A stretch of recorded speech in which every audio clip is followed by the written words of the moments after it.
everybody. Welcome to episode either 3 or 4, depending on how Rusty puts this up, of the TrashRats podcast. I'm your main host and best friend, Simian Jimmy, joined as always by Eggy. Hey, how's it going, buddy?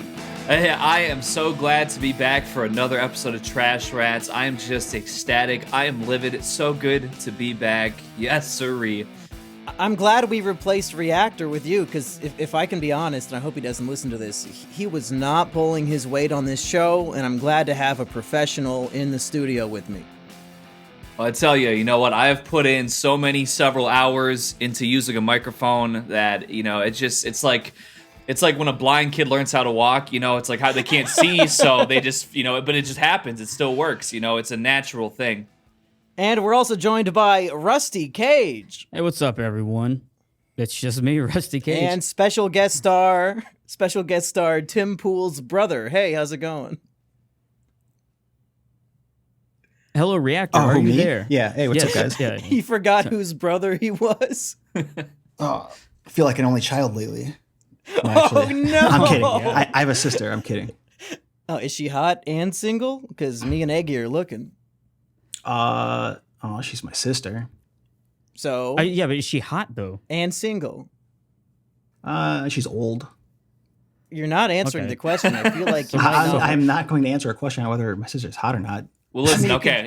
Here, there's an objective I way don't to do know. this, She all right? doesn't You really- see what's her weight, what's her height, you know, Yeah, right. hair I can color, hair I can length. tell I mean, you- these are objective facts, and then we have I a can tell you- subjective taste. So you take Yeah. the If objective. she's overweight, I can tell you that. Oh, never mind.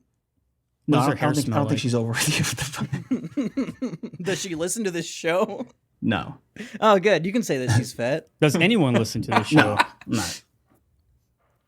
So I was actually listening to the last time, Eggy, that we had you on. I say we. I wasn't actually on the episode of State of the YouTube. You were on 2 episodes.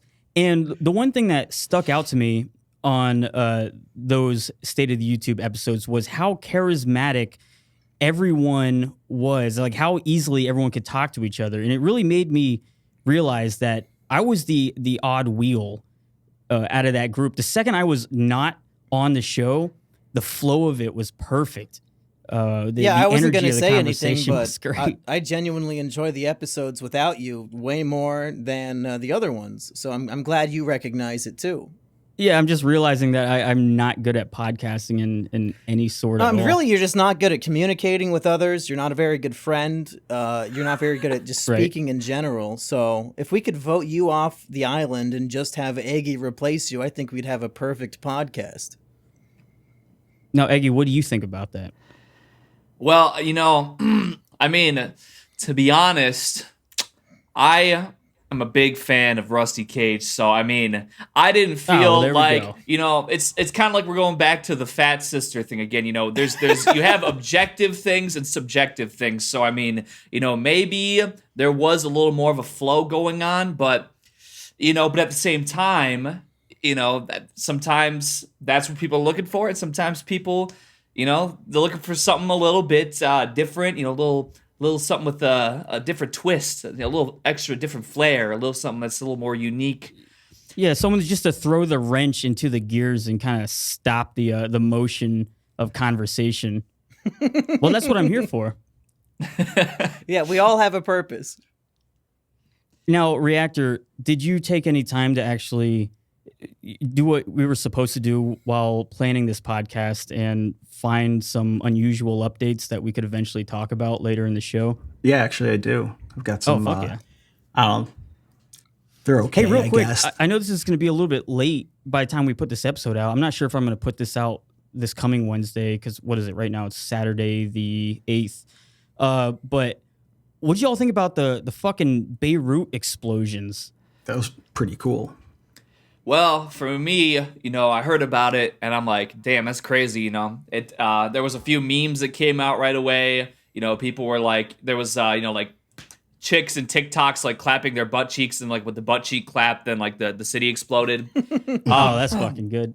You know, but I'm like, damn, you know, that was obviously very terrible. It was obviously very heartbreaking. And so I'm like, all right, well, you know, After about 3 minutes of it happening, I'm like, so okay, well, this is probably Mossad. This is probably Israel behind this. But actually, they said it was like 7,000 tons or 7,000 pounds. I don't know. I'm not very good with measurements, and I only read it like one time because I have a bad attention span. But it was like 7,000, some unit of measurement of like some kind of explosive. It's not like an inherently explosive, It was like but fireworks, like wasn't TNT. it? it was something. No, it was ammonium nitronate. nitronate. Yeah, nitrate. Something Yeah. like that. Some fertilizer shit they use in, Some straight up okay. Ted Kaczynski, some straight up fucking crazy, but it was just sitting in this building for, I guess, like 7 years until it like deteriorated and the volatility increased. Listen, I dropped out of high school, but I know science, okay? Volatility, when the ions are destabilized from deterioration, and it makes it more volatile, and then basically That's what I was saying. it just went off.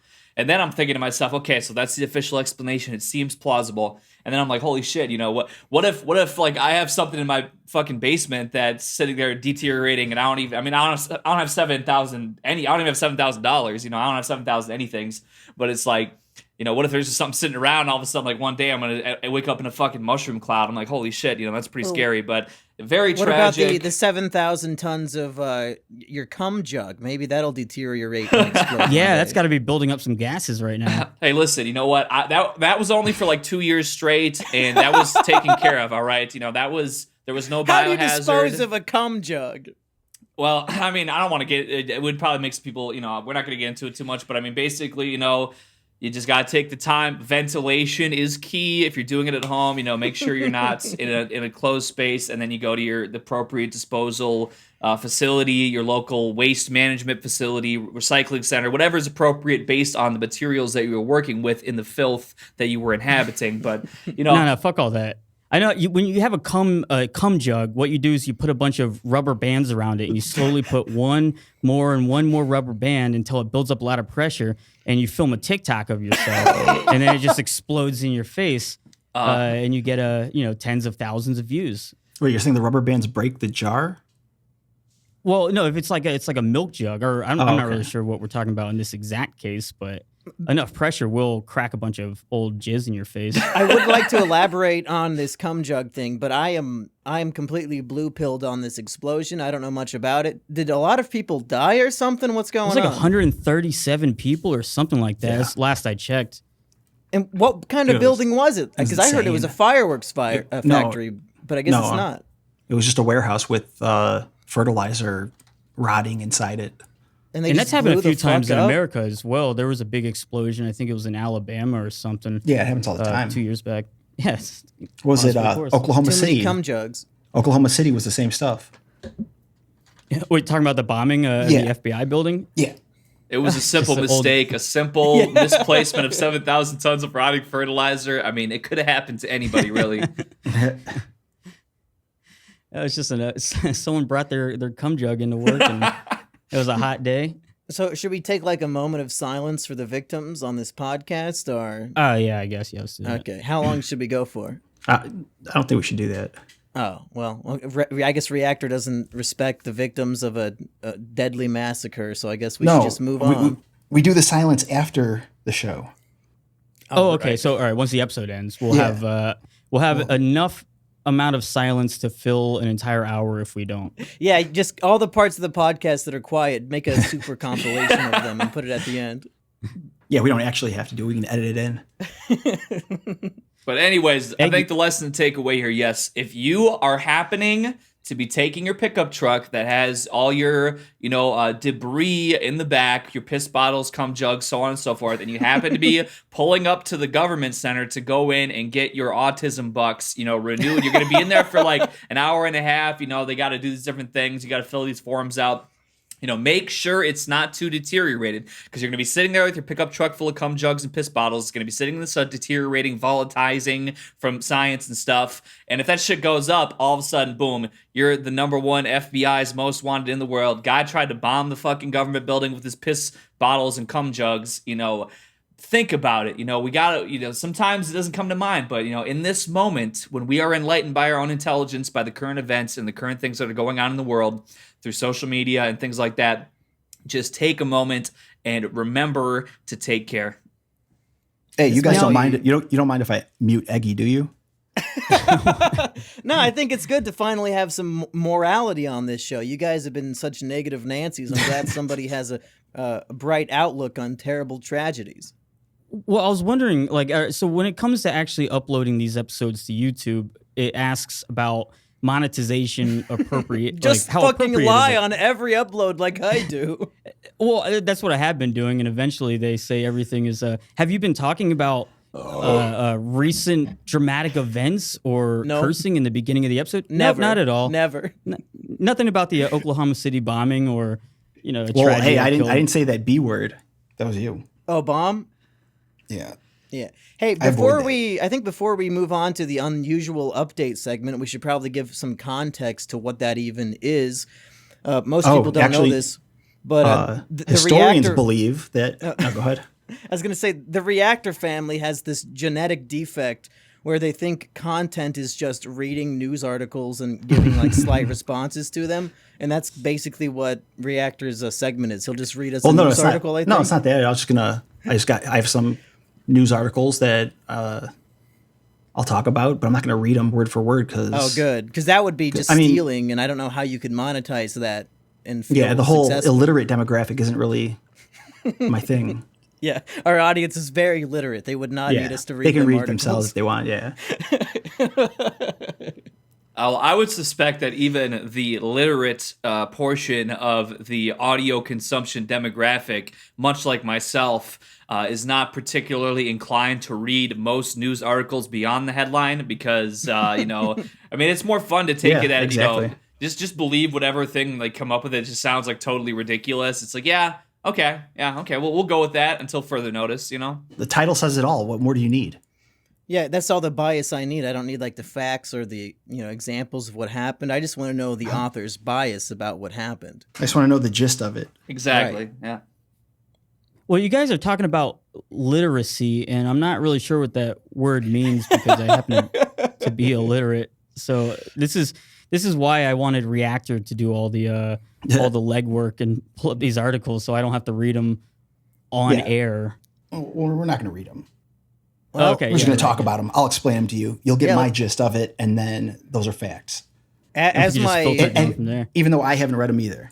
as my idol Philip DeFranco once said, let's dive right into it. You want to do Yeah, it? there, throw us Okay, one. Sure. So you guys hear about the Oakland A's bench coach up and his the thing he did? I have no idea what you're talking about. Okay, so I guess in the MLB they've been bumping elbows as like instead of butt slapping. I don't know, like when they're coming back to the dugout. Is that because And, of COVID? Yeah, something like that. So the Oakland A's bench coach walked out of the dugout to greet the players coming in, and he did a Roman salute. I'll call it a Roman salute. You know, There's no fucking with way. the arm What out. does that look like? Can you get on face cam and show us? It looks like if you're pointing at the sky with your whole hand. With all So- fingers in the yeah, same so- direction? So what's going on right now is he's apologizing for moving his arm in that way because it's outrageous or so. I just think Is there a video of this? Did this headline come yeah. from Breitbart? There And is. did they I'll, call it the Roman salute? Yeah, throw that in there. I want to see this. let me get to it. Well, listen. Also, how the... go ahead. Yeah, sorry, go ahead. Oh, go ahead. Oh, I was just saying, how the fuck do you accidentally do something like Dude, that? I've done it before. Dude, I was standing in front of I was in a group surrounded by Antifa, and I did it by accident. What do they hate Romans or something? Well, no, Or because they- look, in the military we point with our whole hand. You're in Caesar's So- military. yeah. Yeah, no. But so in the military, you point with your whole hand, or it's just kind of like a habit you pick up. And I was pointing at the roof of the building that Antifa was like protesting at, surrounding me. And I was talking. Why about, were I you was- not part of Antifa? Do you not believe in being anti-fascist or what? Oh no, I was passing out snacks. Oh, good. Yeah. So, but anyway, I pointed at the roof because I was talking to my older brother, and I was like right when I did, I was like, oh crap! Like, what am I doing? You were talking to Jim Pool. Yeah. All right. Well, I'm looking at this clip here that has been so graciously provided to me, and it's like, so you got the guy in front of him. Holy shit. The guy. So it's like, they got the elbows at the 90-degree angle. I mean, this guy, he's a baseball guy. He's been pitching and catching and swinging and, diving and everything that baseball players do, his arms are probably, he's got joint problems. It probably takes him a few extra seconds. He puts his arm out. He's got a little load time. It's loading a little bit, processing for him to bring his arm in, because then he does bring it in. It's a little, he gets a little bit of assistance for that. But I think it's probably just a misunderstanding that he's a baseball player. His arm's a little beat up and tired from all that ball. Took him an extra few seconds to bring the elbow up. He turns to the audience and does it again. I mean, what all is he pointing at? That seems a little bit suspect. Well, if I could provide a voice, like he's racist? I would like to provide a voice for our less intelligent viewers, which I imagine is most of them. They probably don't know why the Roman salute would be offensive. So can one of you explain what the controversy is with this? Like, why are people upset about this? I'll also throw a video of this in. Oh, okay, yeah, that'll help. I figured you would, yeah. But still, I would like to hear an explanation. Because Romans are they started white people, so. Oh shit! Classic mistake. What? Yeah. So something like that. Oh yeah, I did hear about it. I think it was Romans. They went down to Africa to get some pyramids and stuff, and they met Yakub down there. And then Yakub was like, "Hey, what's up, Romans? You got the empire? Hey, yeah, that's what's up." And he's like, "Hey, check out this cave over here." And then the Romans were like, "Oh, what's up in that cave?" And then the white people were like swinging their tails around there. He's like, "Yeah, this is some shit I just made up. Yeah, this is like we're figuring this new stuff out." And the Romans were like, "Oh, yo, we came for a pyramid, but like, can we get one of them rat people out of the cave, that smell like wet dogs?" And he's like, "Oh yeah, yeah, try one out." So they brought some back, and then all of a sudden, boom, rest is history. Now, is that real? I mean, I think I saw that on a YouTube video in 2011. I don't have it on hand right now to bring it up. I think that was History of Humanity, Episode 3 by Simian Jimmy. I think we'll let the audience look into it for themselves and come to their own conclusions. But yeah, the point is, if you move your body in a way that someone in the past who was racist had moved their body, does that make you racist? Oh, is this like a philosophical question that you want us to answer? Sorta. Like the point is like, well, could Charlie Chaplin have had the same he's mustache apologizing because he moved his arm a certain way. Do you think that's? Well, I mean, it's hard for me to say looking at this video that like that's a hard accidental maneuver. I mean, I know they try to get people. It's just doing making your arm the straight. Nazi salute. Say that again. You make your arm straight. It's really. You raise your hand. It's the same, it's... I mean, if you find it so inoffensive, can you film yourself doing it and post it on Twitter right now? All right, can we all do this right now? Everyone, Eggy, Reactor, myself, and Simian Jimmy, let's all just try to recreate this pose. Okay, I'm doing it right now. We'll do an audio version. Okay, I'm doing it right now. Yeah, no, it feels good. Makes me feel I can feel powerful. like the circulation going through my elbow and my pinched nerve in my shoulder. Wow. Makes me... For some reason, when I have my arm out like this, I wonder who controls all the banks. It does make you wonder. It's really making my blood flow to my brain in all new ways. What are they? Oh, hold up. They call that chakra, right? That's a thing, right? That's chakra. Yeah, you're lighting your chakra. Yeah. And who invented? There's a symbol. Chakra comes from the Hindu, I believe, and they also invented another certain symbol. I don't know. I mean, listen, I didn't graduate school, so I can't put two and two together. I don't really know what it means. Didn't they invented like the backwards swastika, I believe. Hindu symbol. Anyway, my final take on the baseball man is I do believe that he probably just has some stiffness of the joints that causes this to happen. And why did he suddenly do it to the crowd? Something to do with muscle memory and joint problems. Seems plausible and feasible to me. But I think you got to take it on a case-by-case basis. Yeah, if there's a guy who happens to be walking around in some, historical regalia and maybe is saying some certain words that denote ethnic background or religious background of a certain people's, and he's saying that in conjunction with some other actions and motions, then I believe you might be able to infer that individual might have some, intent behind what he is doing. But I think it's something that you gotta, don't paint with a broad brush. That's my 2 cents on the matter. No, Yeah, I fair think enough. I think you've got this all wrong. I think clearly this guy is a neo-Nazi, and he thought a baseball game in front of a crowd of thousands of people would be the best way to express his hatred towards minorities. And this was completely intentional, and he loves being canceled, and that's why he apologized for it, because it Yeah, was that does make completely sense. intentional. What did he say in his apology? I wonder what was his explanation for it? I mean, give me a sec. I'll He said he loves Roman culture. Oh wait, actually, I have the quote here. Hold on, let me pull it yeah. up. I made a mistake and will not deny it. He said here Today in the dugout, I greeted players with a gesture that was offensive. In the world today of coach, yeah, it's stupid. Who cares? Oh no, I have this Eggy- quote Eggy here. brought Oh, yeah. Well, It it says, sounds like you have a better one. What was it? It says here, how could it be a hate crime if I loved doing it? Sincerely, the baseball guy.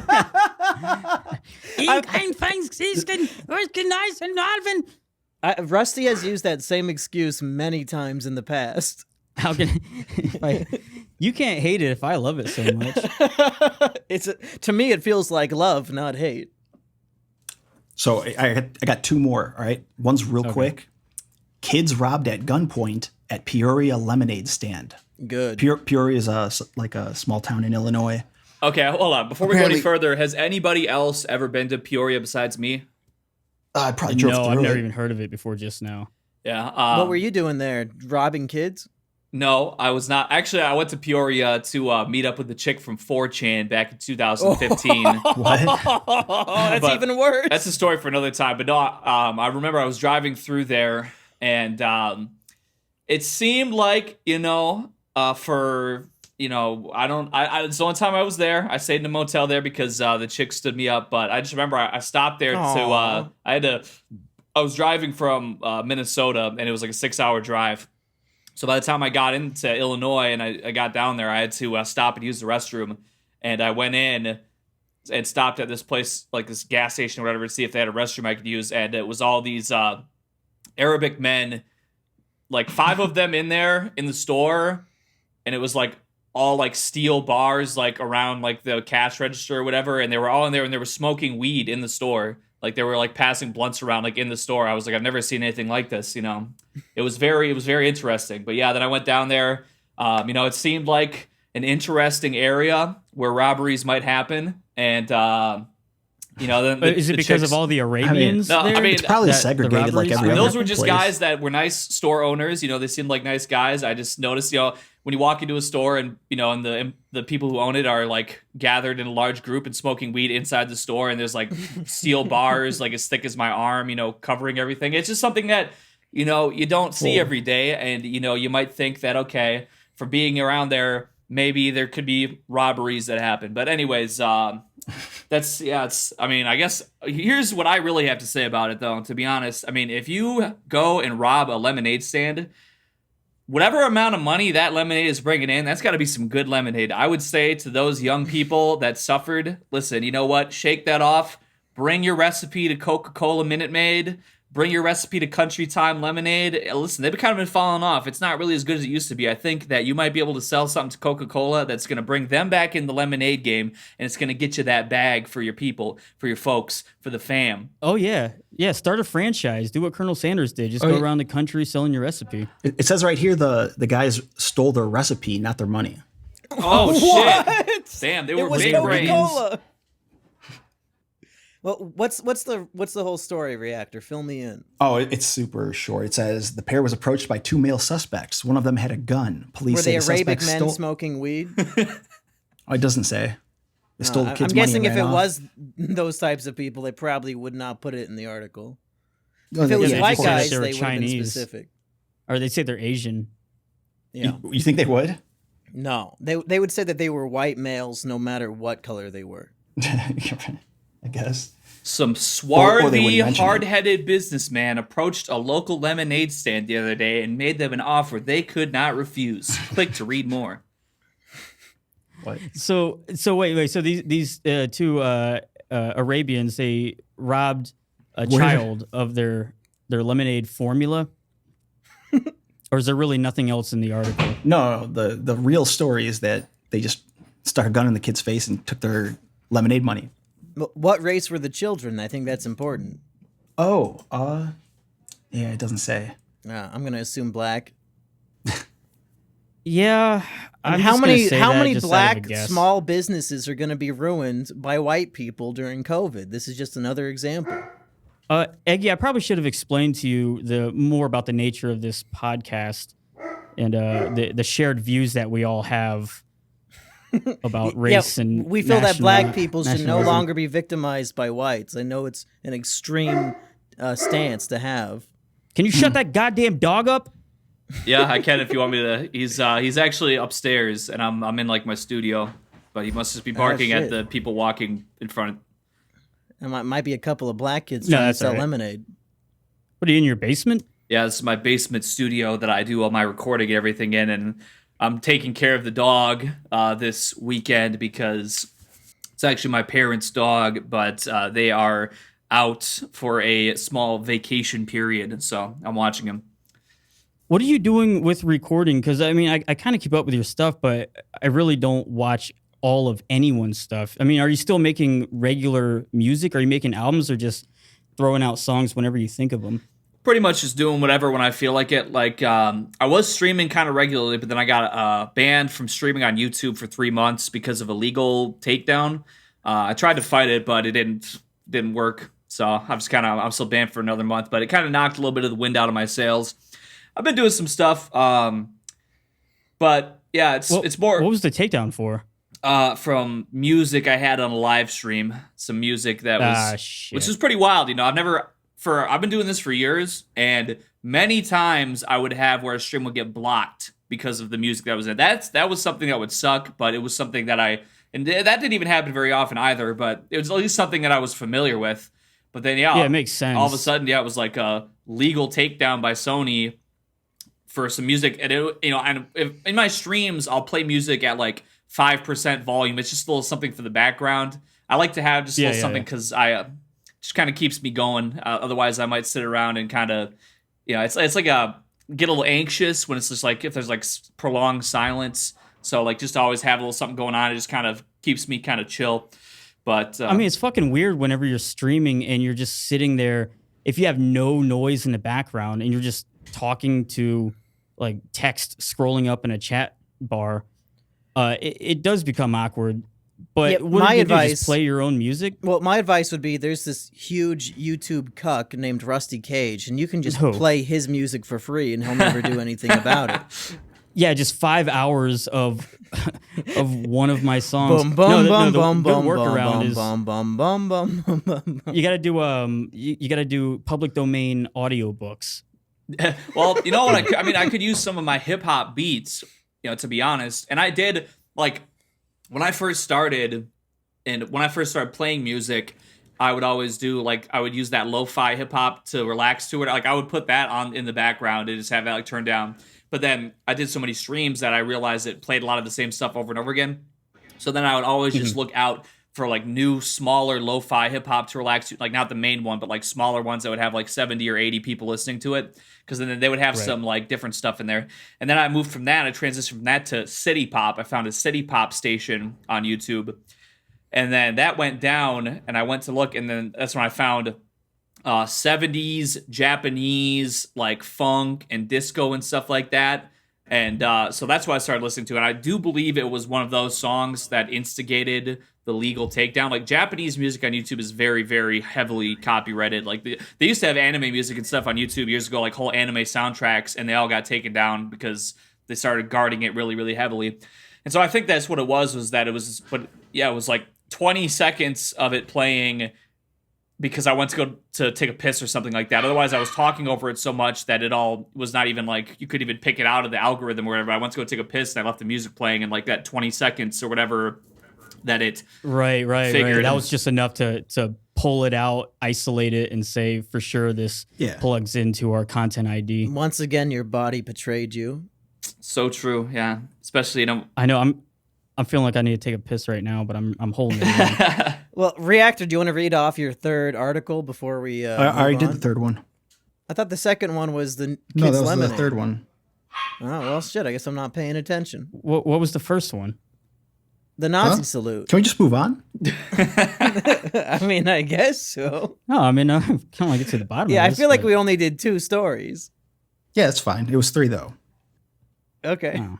Well. All right. Well, I mean, it's a good segment. This is the beginning of the segment. Well, hey, if we're going to talk about Eggy's music, I just want to say there are a lot of Twitter accounts that I feel like I follow out of obligation. Just because, oh, this guy has more followers than me, and he follows me, so I guess I have to follow him, and then I'll just mute them so I don't see all the dumb bullshit they post.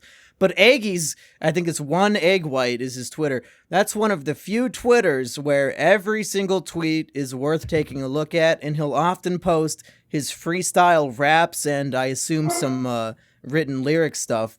And one that really caught my eye recently was he posted a song about how he wants a girlfriend who knows how to cook because his reasoning was that Uber Eats are a bunch of crooks. And I really enjoyed that song. Do you want to... What was your inspiration for that? Were you hungry?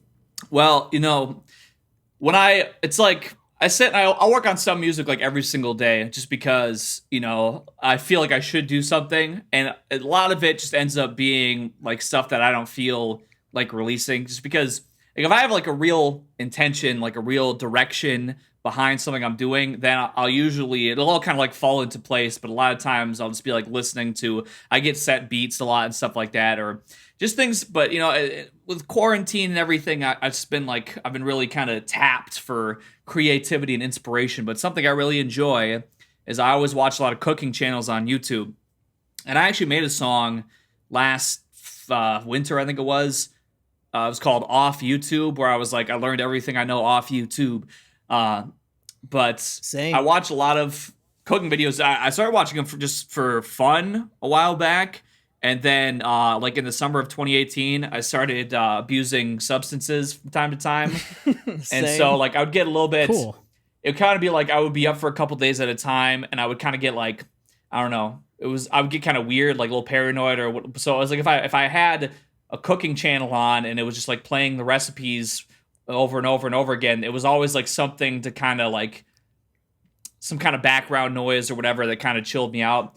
But then it kind of eventually just transferred from just watching it for entertainment to like, hey, you know what? I mean, I watch this stuff all the time. Why don't I try and actually do something like this? So then I actually just like started doing these recipes that I saw in these YouTube videos, and it like turned out really great. And I started learning how to cook, and I'm like, hey, this is great. But yeah, it was Turn it into a song. Fuck it. Yeah, pretty much. Exactly. Yeah. Well, I know that feeling of like whenever you just have background noise on, and if you're kind of stuck in that inebriated but yet still musically thinking mindset, sometimes anything you hear just in the background will just get stuck in your head and be on a loop, and then you're like, fuck, now I have to turn this into a song, at least make a hook out of it to get it out of your brain.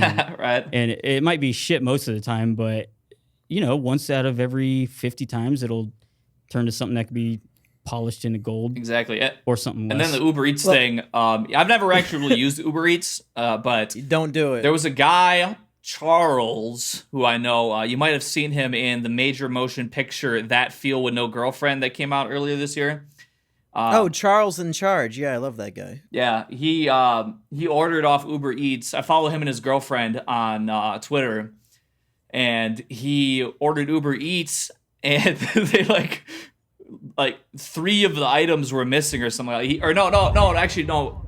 That was actually a different time. He ordered from KFC. He ordered like this like jumbo like $20 popcorn chicken, like this popcorn chicken bathtub, some big ass popcorn chicken, like crazy. And they gave him like medium size, but they still charged him like over whatever it was for like this giant size, and they ended up giving him the small size. And he kept on like tweeting at them, and they would just respond and basically be like, yeah, we'll like maybe look into it, I guess. I don't know. And I was like, damn, I'm like, if that happened to me, like I would be upset, So I was like sitting there and watching him like tweet at Uber Eats, and they would just like tweet him back with these like non-answers and like not give him his money back. I'm like, it was just shocking to me. I'm like, what? Like, what's up with that? I mean, I got a gross story about food delivery that I'm gonna have to, not say a lot of names, but Say every name, you pussy. no. I know these people too Rusty well. Cage, Reactor. We already know all the usual So suspects. I was at a bar. It was maybe a month ago. The bars were still technically open, And I was getting a ride back to my house from someone who I knew who happened to work at a local food delivery company. DoorDash? And no, it doesn't matter. But when I was going to open the door and get into their car, they're like, "Hey, give it a second for the cockroaches to settle." And I thought they were making a joke. I was like, "Okay, this is at the end of the night. Like the bar's closing. They're dropping me off at my house. Cool." But then I opened the passenger door, and there's this person delivers food. They have the magnet on the side of their car for this delivery company, and there was 3 or 4 medium to large size cockroaches on their passenger seat that just quickly scurried into the cracks between the cushions. But he knew they were there, so they're more likely to be pets than pests, right? They were all on the floorboard, and I was going, "Holy shit!"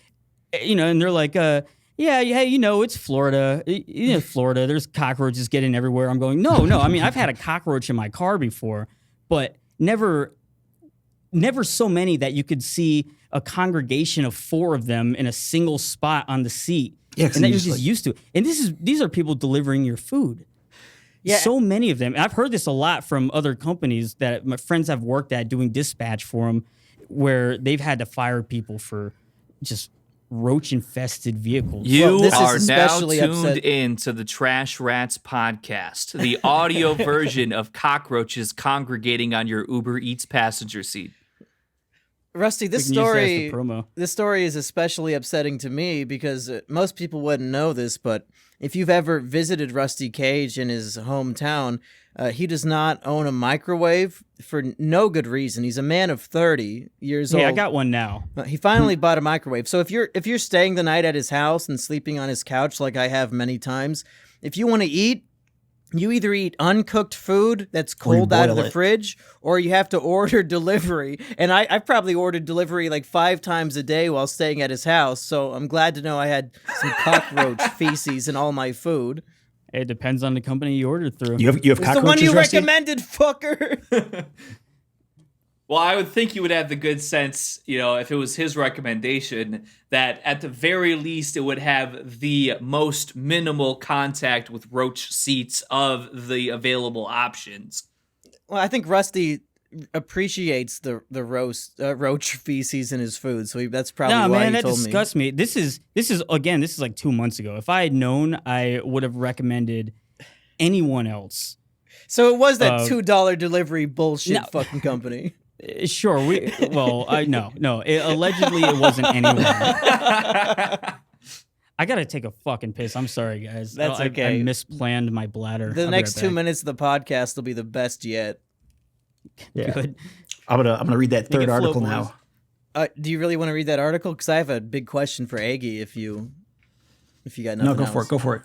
Well, yeah, Eggy, if you've been learning how to cook and stuff, I'm in a position that I assume most of the fans of the show are in, where basically 95% of my food intake is frozen TV dinners and shit.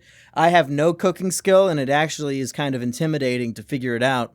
So from one former incel to another, what are some easy yet delicious recipes that anybody could cook, and what would you recommend? Well, see, for me, the first thing that I did was, this is something like me. I had trouble making a pancake. I would make a pancake and it would be burned on the outside, raw on the inside. So Yep. I was in a bad position. But a lot of what I'm in I that watched, same exact position right now. I watch a lot of like barbecue channels and stuff like that. So it's not exactly the most normal day-to-day food, but what got me started was I actually went to have some steak. So I went, and I'd eaten steak in my life, but to be honest, I was relatively foreign to the mastery of the art of steaksmanship. So, I went to the store and I got a steak and I got some avocado oil because they said, well, that's the best oil to put in your pan. That's like, it's just the best for whatever reason. It tastes good, I guess, whatever. It's expensive, but I guess it's the best. All right, so I got that. And I went and I got some butter, okay? So I had a steak, avocado oil, butter. Then I went to the herb section. I got some Now, rosemary. when you say steak, what do you mean? Like, because I know all the different cuts of meats have different names. What would you recommend from that? Well, I believe, actually, no, I do recall the first one that I had. I had a New York strip. That was what I had, the first one, and I do like New York strip. I'm a little more partial to the ribeyes now overall, but I do like a good New York strip. So that's what I actually had this first time, was a New York strip. So I had that, and then I went to the herb section, and I got some rosemary, like the full, fresh, like sprigs or whatever, and I got some garlic. So I went home, and I put a pan, just a regular pan. It wasn't anything fancy, just some regular pan I had, on the stove, and I got it heated. I waited till it had some heat going on. Well, I should say I put the oil, a little avocado oil in first, and then I let it get heated. So then it was heated, and I set the steak into the pan, and it was frying, sizzling. All right, the heat, the battle was on. Like the timer was started. Like we were in this for real. So boom, I'm sitting there, or whatever, and I think if it's like 1 minute or 2 minutes or something on each. I think you could probably do 1 minute on each side and like flip it. It depends on how thick the steak is. So that you're getting. Well, yes, that's also true. Yeah, if you're having like a thin cut. But otherwise, as they say, as I've learned now, there's nothing wrong with flipping it more. Like, you could basically sit there and just flip it repeatedly if you wanted to. But as long as you're getting the right kind of sear on each side, not burning it, you're getting the Maillard reaction, which is it's a nice, dark kind of like crust forming from the sear, but not like burning. You'd be able to tell the difference. It's like a dark brown versus like an actual like black, like from like scorching it. So I went and I did that. And I turned it. I had like little like tongs. I held the sides of the steak on the pan to sear the sides to give them some color. And then, once the sear was looking right, then I took it off the heat and I put about a tablespoon of butter into the hot pan, along with some rosemary and a bit of crushed garlic. That I had, and basically have that be like in the melted butter, like the herbs and stuff, and you basically just like spoon the butter over the steak for like 30 seconds on each side, and then you take it off the pan and you let it rest for like 5 minutes, and I tell you, that really showed me that it was just that easy, basically, just as far as that's concerned. But then, that kind of gave me the confidence that I made something that wasn't completely inedible. And in fact, it was actually quite delicious. To then go and look up just other recipes online. Roasted mushrooms are something I never made. And now I make them probably at least every couple of weeks just to have some around because they're so delicious. And they just really add something to any. I mean, you could even just roast mushrooms and eat them as is. I'm not a vegan, but that's something you could do. It's very simple. You basically just season some mushrooms, pour some, stuff in a bag, and you just like kind of work the mushrooms in like a Ziploc bag with like the seasoning and stuff in there then to get it all coated. What kind of mushrooms are you working with? Baby Bella. That's what I use. Perfect. And then you just throw it into like a glass dish in the oven for like 15, 20 minutes. Boom. They're delicious. It's like, I pretty much. Well, I'm glad you clarified that you're not a vegan, because those types of people aren't allowed on this show anymore. Well, that mushrooms are an appropriate substitute for beef protein. Yeah. Are they? I know they're half. I don't really know what got plant. us on this subject, but Eggy, it sounds like you have the same cooking routine that I do, and I don't know if I know I got it from watching that one Gordon Ramsay video on how to cook the perfect steak that's always on YouTube. Uh-huh. Does that actually work? I thought that was just a meme. It doesn't fucking work for me. Every time I do it, my house is smoked out. I don't touch the steak. I put it on, medium high heat.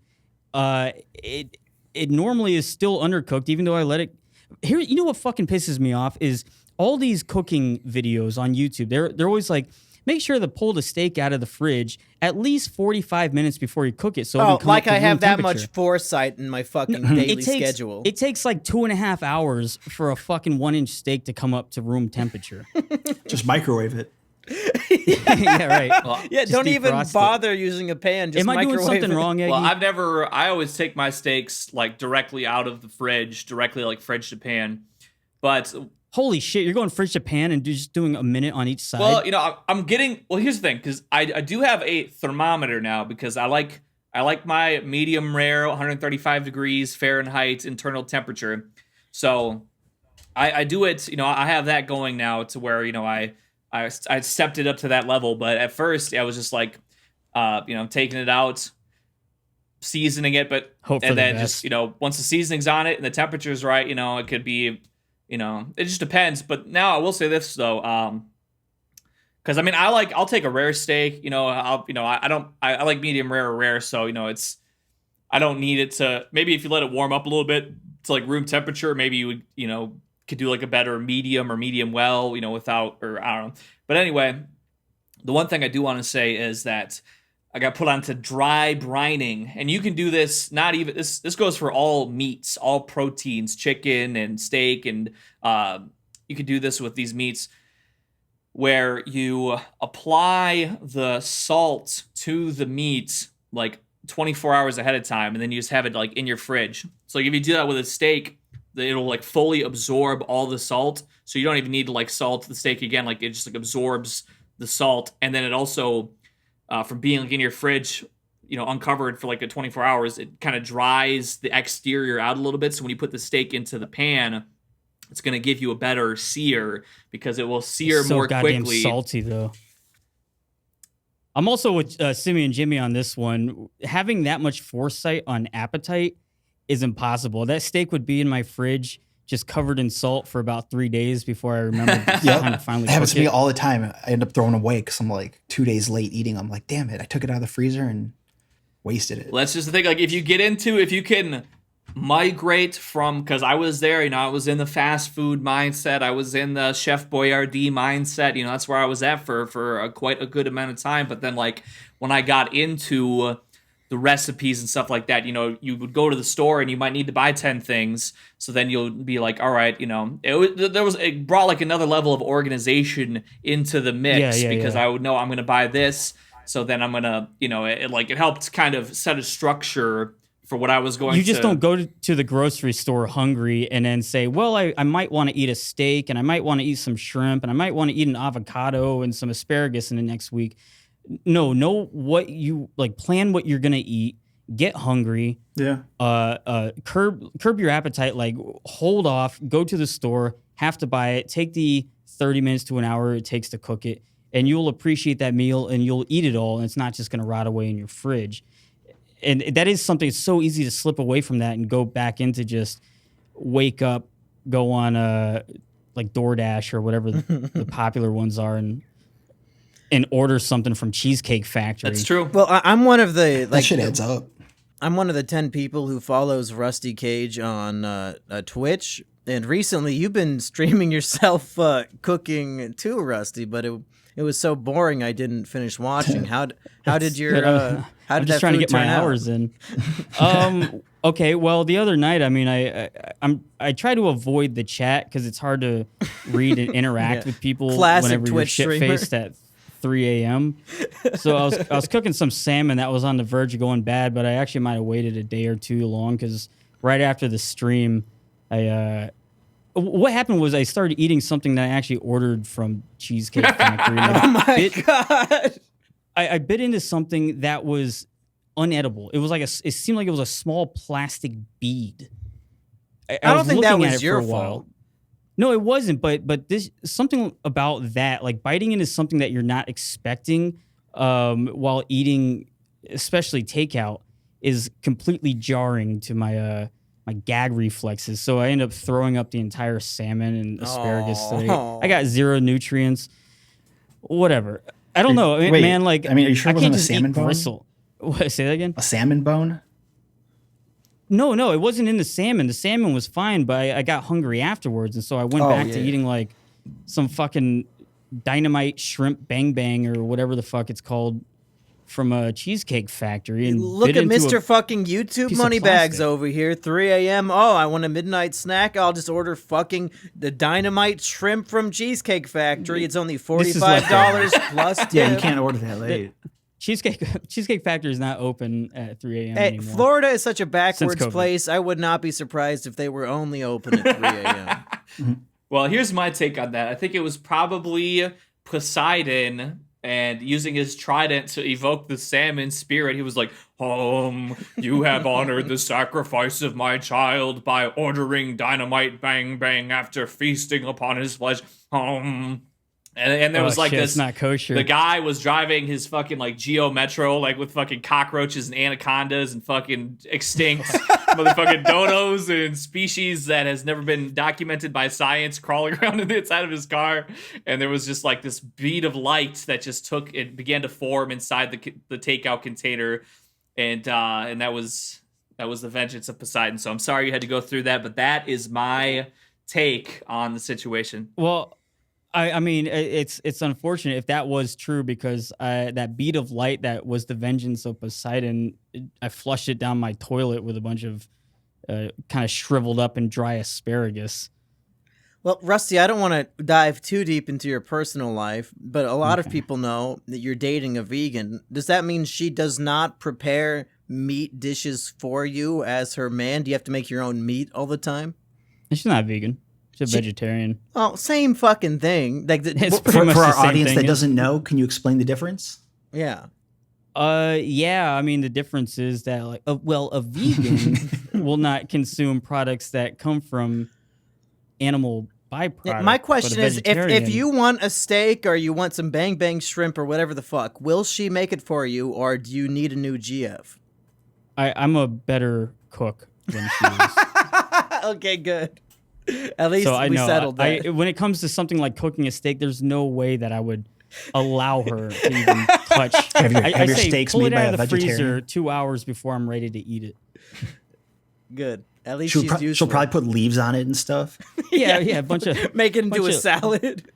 You know, I want to say one thing quick. Whenever she cooks, Speaking Sorry. of, Yeah. while I'm thinking about this, because I was saying how like I watch all these YouTube channels about cooking and stuff. There's this guy I watch, Sam, the cooking guy. Like he was on Food Network or something before, but now he does YouTube. And his latest video, he actually does like 3 videos a week. It's a pretty good channel. I would recommend if you're looking for some cooking content to get into. He does like long form, like 20-minute kind of like cooking / vlog type things. It's a little casual, relaxed. But his last video got sponsored by Heinz. So he went and he's like, all right, I got sponsored by Heinz, so we're making with Heinz products today. So he made honey racha barbecue ribs and cranch meatballs. Oh, I'm looking at that right now. That sounds good as fuck. I was just looking at it. Jesus Christ. Because I guess like the meatballs, I guess like the oil and the cranch, it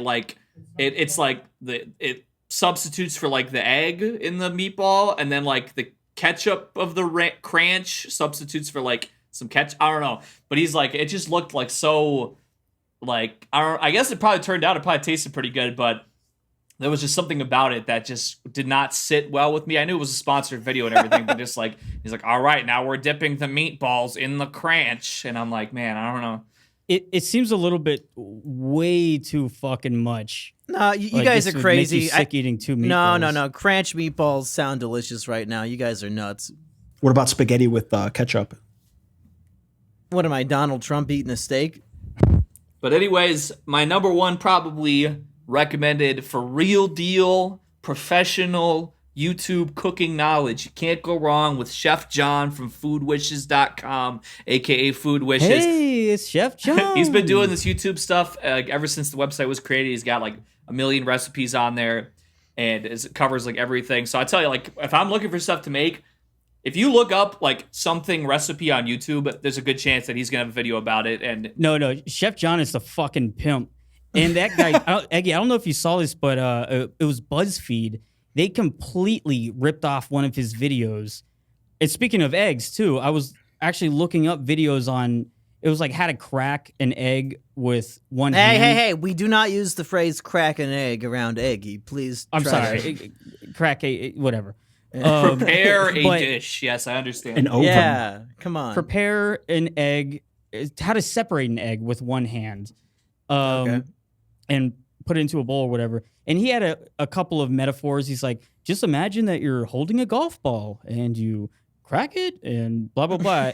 Anyways, the exact same video BuzzFeed uploaded with some, I don't know, like comfort glasses wearing millennial person, and they were doing word for word the Chef John video. Now, when you say millennial person, what gender and race are you implying? I don't know what gender or I would imagine it kind of looked like a girl, and I think it was white. Oh shit! So that's not very progressive. I was imagining like an Asian girl. Well, I don't know what they identify as. So that wait, actually, you know what? It might have been Asian. Let me look. Yeah, she might identify as Asian. You don't know. Yeah, I don't know. She might have had some Chinese food one time, but now she identifies as Asian. Well, I guess the point was that it annoyed me that this guy had written this entire video out, and BuzzFeed had the nerve to think that they could get away with word for word plagiarizing his video. They do it and all this the is time. Chef John. This is one of the biggest cooking channels on YouTube. I saw a video game review where they did the exact same thing. Oh yeah, that was but that it's one different where people. like it was like the 2D platformer or whatever. Yeah. Yeah, I seen that one now. Yeah, I saw this website called Subverse that was completely ripped off of some guy who worked on it. No, that literally was the site. That's the cooking Yo, hold up. recipe website. The channel is called BuzzFeed Multiplayer. Like, what kind of name of a channel is that? Yeah, so the first one I'm posting in the chat is the BuzzFeed one. The second one is Food Wishes. Even the thumbnail looks like a ripoff. It's like, no, they didn't try to make this original at all, and they use the same metaphor. It's like, imagine that you're holding a golf ball. Oh my Yeah. god! Hello, They didn't this even use is the White tennis Women ball. from BuzzFeedMultiplayer.com with How to Crack an Egg. It's so easy to rip off scripts. Oh well, isn't that what that one YouTuber did? Mike Matthews Santoris or whatever. He would just read like top tens from. Oh well, yeah. And then pass them off as his own. Why don't we do Yeah. that? Well, I was going It to seems ask like it makes him a lot of you money. know- Eggy. I mean, Reacting to written content. Eggy, you haven't posted on YouTube a whole lot lately from that bullshit. But if you were posting like recipe and cooking videos and like teaching incels like me how to cook, I would be all over that kind of shit. Yeah, people have been, well, because back a few years ago, I did some GoPro like point of view cooking videos, but that was before I knew what I was doing. I just looked up some recipes. Like, I remember one time I was like pouring water into like frying oil and like exploded like in one of the videos. It was like, I was not very, but yeah, people have told me, that I should consider that. And actually, I have recorded a couple of them, but it was just like, it was kind of stiff. It was like, I'm like, all right, now I'm putting the steak into the pan. So I feel like I need to kind of, I'm getting my foundation built with like my knowledge. And I think that I probably am about ready to try some higher level recipes that I'm willing to, screw up and just record it and just, go with it anyway and just see what I can do. So, yeah. Would you be willing to try a recipe that I've been holding on to and I've been too afraid to try? But Bug pizza? I'll give it to you. I would be honored. No, it's Was it the lemonade recipe Okay, that so- you stole from those children in Illinois? yeah. Well, allegedly, but no, this is a reverse calzone, and the name alone, I think, can kind of allude to how it's made. Like a pizza. No, well, a pizza isn't folded. But Eggy, how would you make a reverse calzone? All right. What I would do is actually something just came into mind to me right now when you say this. So just bear with me here because this is like it's formulating in my brain. It's like a loading screw right now. So we're just gonna go like each percentage is loading. Anyway. So reverse calzone. My first initial thought, I'm like, all right. So what is it? It's like cheese wrapped around like saucy bread, but it's it's like maybe like start with like a bread ball or something and then like put sauce on it and like cheese. I don't know. But what I thought about just now was actually, so I would take puff pastry sheet and I would put some cheese down on the puff pastry sheet. I'm not really sure what kind of cheese I would use yet, but that's what I would do. Like I would basically make one side like the I would make that like the normal toppings and stuff side, like cheese and pepperoni or whatever. And then I'm not sure how I put this together, but that would be like one side, and then like the other side, I would like put like sauce on that side, and then I would like fold it up somehow. I don't know, like this is coming together in my mind right now, but like imagine it's like folded up like a regular calzone, but it's like all cheese and stuff like on like a puff pastry, and then like you bite into it, and there's like it's like filled with like sauce like on the inside somehow. I don't know if that would like even be possible because like I don't know how like the pastry would like rise correctly if it was like basically loaded with crap on both sides, and then like I think I think you're thinking of this the same way you might be thinking of like a good podcast compared to this one. What you know how you make a calzone, you put all the shit on one side and then you just fold it in half.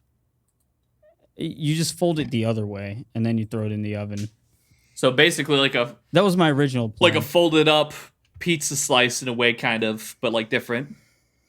With but like it's a pizza slice burnt on the outside with cheese on the top and doughy. bottom. Yeah, I feel like I feel like there's a way. I don't know. I could take like some kind of take like a bundt cake mold and like wrap the like pastry around like the inside of the mold or something like that. I don't know. And then like put like the cheese and the pepperoni and stuff and like have it like bake like that and like take it out and then like turn it upside down and then like pour sauce into like the cavity and then I don't know where you would go from there, but I don't know. I'm just brainstorming right now. No, I mean that would be the thing to start doing inside, on stream. Right? What's that reactor? Every time you talk, I feel like your audio is ducking. Oh, I might have audio ducking on, but no, I was just saying it would have bread in the middle, right? Yeah. Just nothing but raw dough in the middle. Raw? I don't know. It depends on how long you cook it for. Well, you know, now that we're talking about this, you're making me think that there's probably some kind of way to make this work and that maybe I need to go to the store and get some ingredients and see if I could, you know, go to the baking aisle, look for strange utensils that I might not be familiar with and just like try and brainstorm how this could potentially be like a possibility. I mean, you know, they got these shows where they bake these cakes where it's like 5 cakes baked and like they put them together into some kind of like cake sculpture. I don't really watch TV, but I heard they do that. Anyway, you could probably do something like that with cooking something like this, I would imagine. There's probably, if there's a will, there's a way, you know, as they say. Well, have boys, you been what's that? I was going to say, are we wrapping it up? Yeah, I was going to say, boys, we've been going for a little over an hour now. So if we have any final topics or ideas we want to talk about, now would be the time to really crank those out. Yeah. I wanted to ask Eggy, have you been preparing for the end of the world? Have you been like really sheltering in place for this COVID thing, or just kind of going back to normal life? I'm not sure what the climate is like wherever you are. Well, basically, you know, I don't think there's any mask mandate in Wisconsin yet. Last time I checked, so Wisconsin has been pretty cool over here. You know, I'm not trying to dox too much of my location, but it is what it is. But they'll find you in Wisconsin. Yeah, there's only 50 people. There is like I think a couple counties are doing it, like some of the bigger counties like Milwaukee and Madison and stuff like that. But like we opened up back, I think in like the first week of May or something like that. Like everything opened back up and it hasn't closed back down. And last time I checked, I haven't been out. I was out last weekend, I think, at the bars. Yeah, just a little bit. Not like getting wasted, but just a little bit. God damn, man! You know the bars in Florida, they're not allowed to serve alcohol. Well, even before everything reopened, you could like go. Now this wasn't every bar, but there was one bar that I go to. And they had a window where you could like, you know, you weren't supposed, there was like certain rules, regulations how you could drink, but they were serving like out of a window at the side of the bar or whatever. It was like, like you can get drinks to go. For some reason, all the laws on not being able to have open container alcohol on the streets just went straight out of the window once COVID started. Now you can order, you know, like a fucking, I don't know, a pina colada and just walk down the sidewalk with it. You can also walk into a bank with a mask on. Hell yeah. That's true. But as far as my own personal preparation, I was on the Corona stuff back in January. And I thought I was pretty worried about it at the time. So I stocked up heavy. Like I'm still going through some of my... Yeah, you me both, brother. I got my pantry full. I had the toilet paper in January. I think we probably follow the same guy. Or we're kind of following the same group of people that was bringing this fear on before it really came to America. Mm-hmm. Yeah, that's one thing I will say. I had those N95 masks. That's one thing I will say was I was actually buying the toilet paper was the best thing I did because I was not able to get any for like I think until like mid-April. So the fact that I stocked up, I wouldn't have been able to get toilet paper. You know, I don't know what I would have been doing. No, and everyone's going, oh, that's the weirdest thing. Why was everyone buying toilet paper? It's like, motherfucker, I got to wipe my ass, and I don't want to be the one person in town that has to go in my backyard. Or first off, it's exposed. I don't have privacy fences, and I'm washing my ass with a hose because I didn't get any toilet paper while everyone else stocked up. The thing is, there was no need to stock up if nobody was stocking up. Yeah, right. But that's not the way that it was going to go. Yeah, because I'm pretty sure that the whole toilet paper thing was like instigated by a marketing company. It wouldn't surprise me. Well, so anyways, where I'm at now is that basically after some time, I've kind of come to the conclusion that I feel like kind of might be some bullshit. I'm kind of getting this feeling, and there was people that were telling me that back. They're like, "Oh my gosh, we can't shut anything down." And I was like, I was looking at the social media posts from China where like everyone's getting like welded into their apartments, and they're like, right. I'm like, holy shit, this is gonna be. But then now it's like. And now it's just people fighting in Walmart about their masks, like, not wearing a mask, or they're wearing a swastika mask because they don't want to wear a mask or whatever's good. It's like, so now it's just like people yelling at each other in like internet slap box matches and superficial bullshit rather than the actual legitimate fear that if you catch this, you're going to die. I mean, listen, I'm not the healthiest person ever, but I think if I get it, I'll be all right. And if I die, well, whatever. the thing for me personally also is that I think I actually already had it because last October I flew down to Tampa because I was booked to perform at a wedding. So I went down to this wedding and I performed down at this wedding. It was a good time. It was a lot of fun.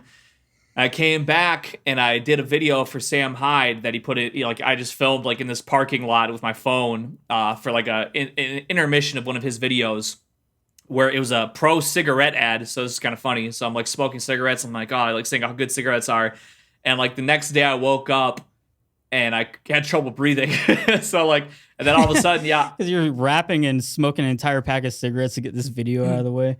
I had been smoking a lot when I was down. It was a party thing, that's part of if people book me for shows, which that's kind of one thing that sucked about all this is that I had stuff that I was going to be going around the country and doing stuff, but it just didn't pan out because, a lot of stuff got so messed up.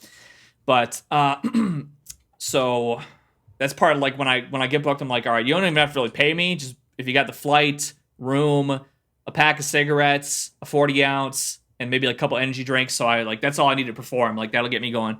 But yeah, so I come back and then I do this. And then all of a sudden, after a week, I'm in the hospital because I could hardly breathe. But then I got on some, I had like a inhaler and some medication and stuff, and it got me cleared up. And have you taken like the test to see if you'd had it before? Because I actually have one of these pixel tests that I ordered, and it's just kind of been sitting in my living room for about a week now. And I thought maybe I should just take it on air, but it seems like it might be kind of stupid.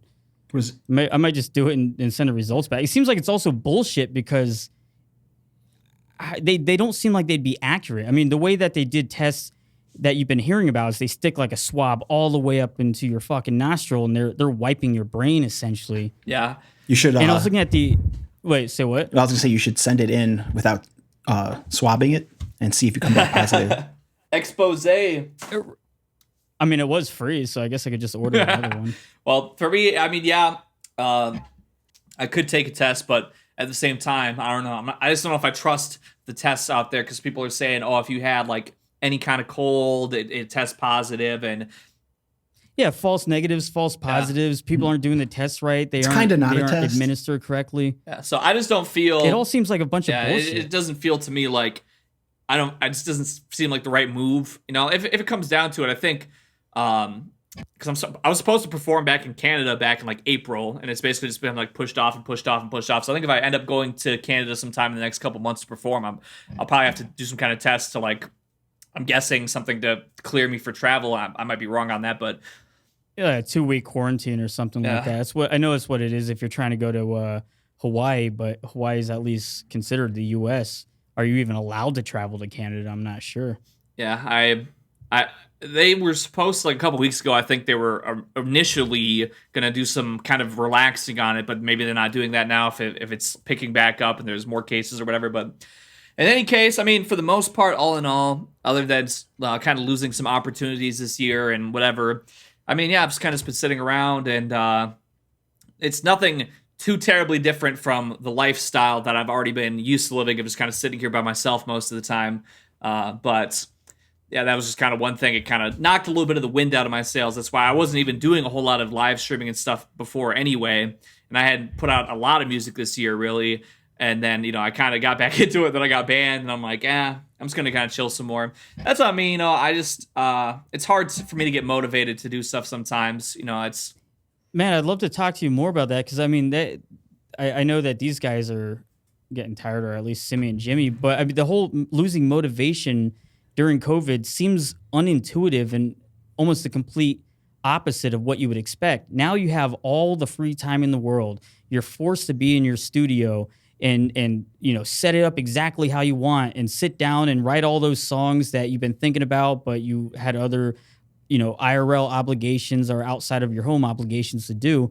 And now you have 100% of your time that you can focus towards it, and there's no motivation to do it. Yeah, for me, and I've heard that from several people. It's like, because so much of what I have done, and this goes back to like 2015, because when I made my Twitter account actually in 2015, that was after I had gone. I drove to Toronto for the first time. I'd never even been to Toronto, but I drove there. I drove through Michigan and drove to Toronto.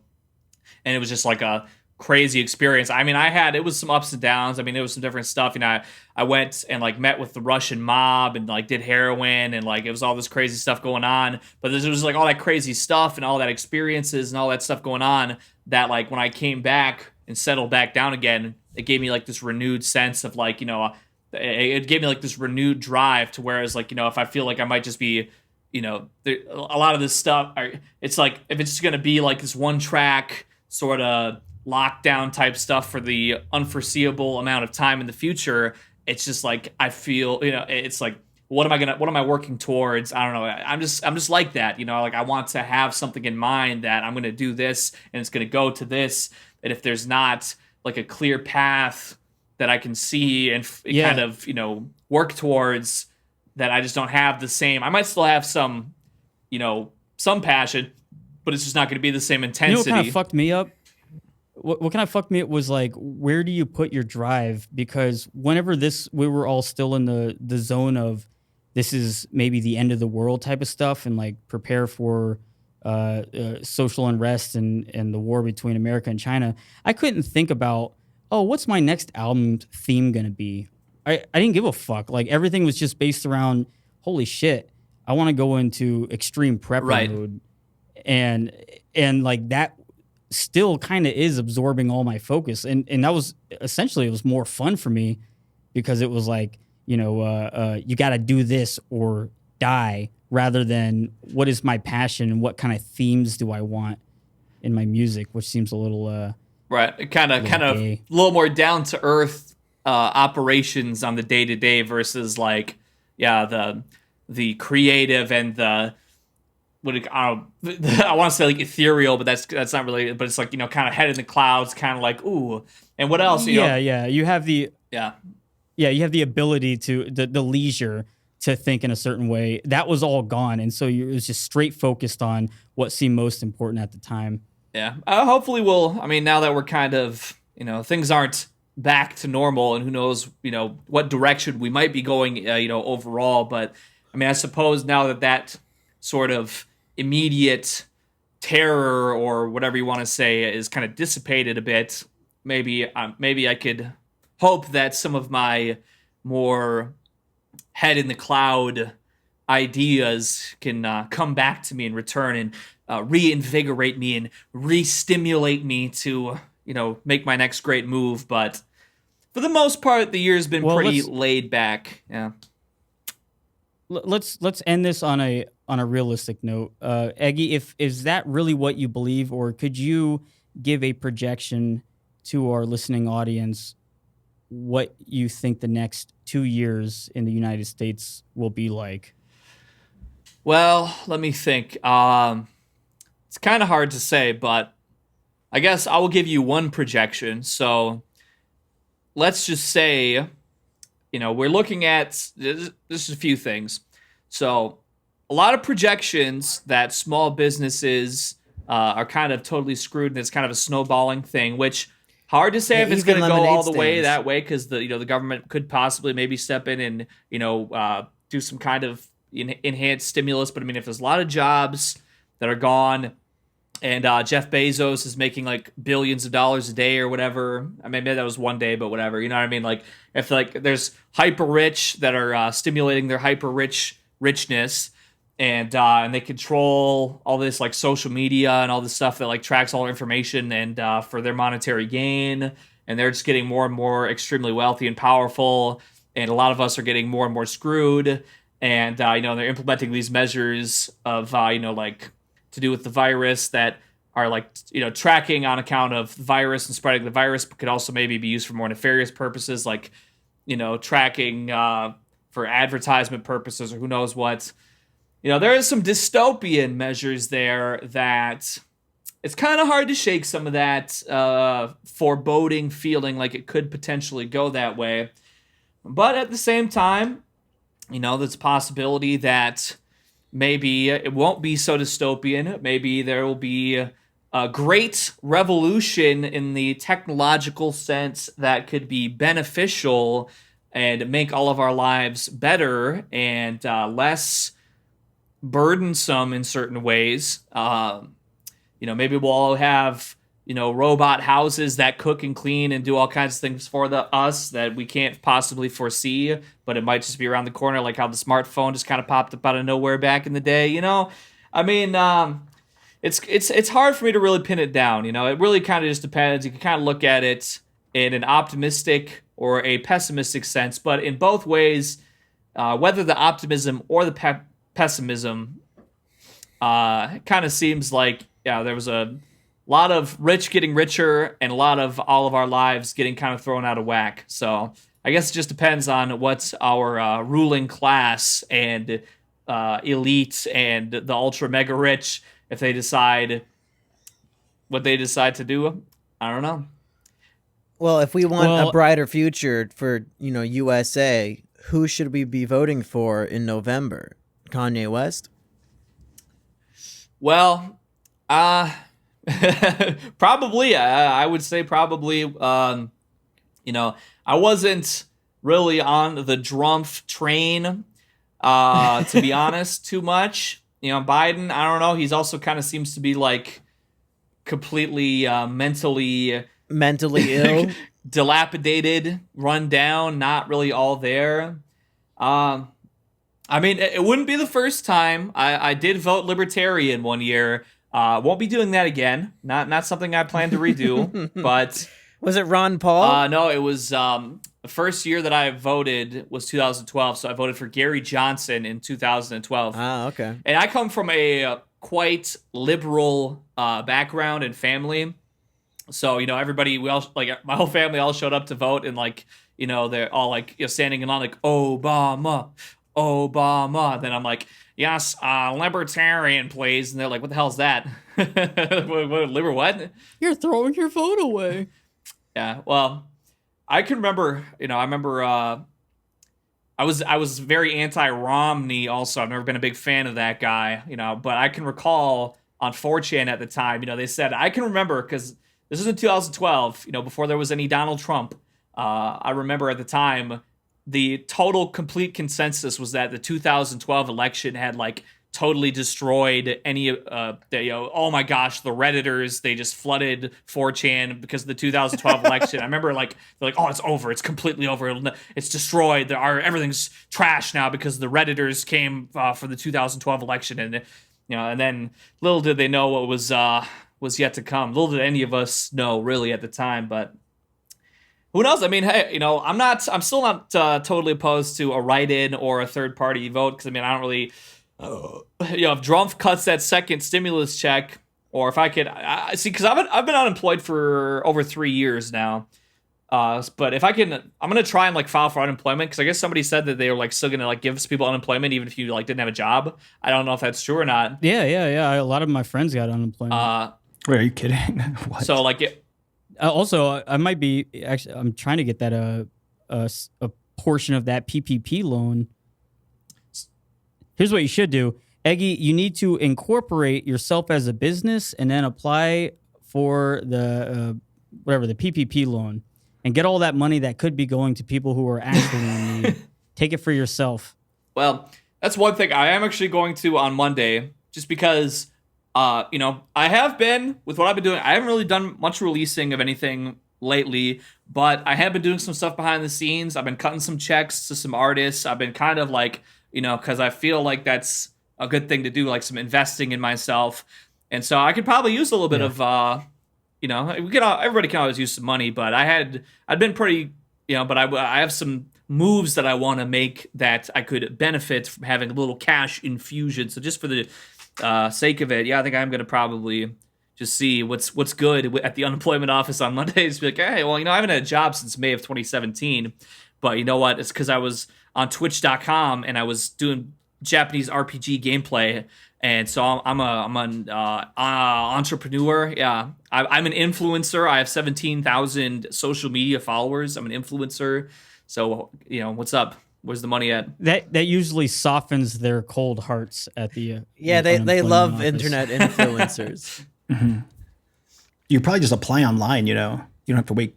I don't think people go to offices anymore. That's true, but still, it's like it's online, but like you can only do it certain times of the week or whatever. Like it's still set up like that, so I couldn't do it right now. It has to be like during the week because they they get it, even though it's digital. Like they need to be there to receive it or something like that. But I'm gonna look into it. Yeah, so if you see me, rocking some new bling bling, if you see me pulling up in some new spots, with that government money, hey, you know what? Hey, more power to me and everybody else that has that possibility in their future. Because that's. Hey there, Dr. Eggman. While we're closing out, why don't you just give a shout out and tell us a little bit more about your social media? Where are you doing? Where can we find you? And how can our listening audience learn more about you and what you do? Well, my main haunt as far as the social media goes is twitter.com/1eggwhite. That is the number 1 and then egg white. Oh, excuse me. And I did get into Instagram now for the first time last year. Still not my major thing, but I do pop in on there from time to time. I look at, supermodels with big tits, and I comment on there, hey, nice big tits, and then they block me. But, hey, we do what we do. That's at official egg white under Toby Ronaldo. I just got certified on there as an artist. They had me put that on my page, official artist. The other day, so official artist. I don't know what that means, but it's like I could promote myself now with ads or something.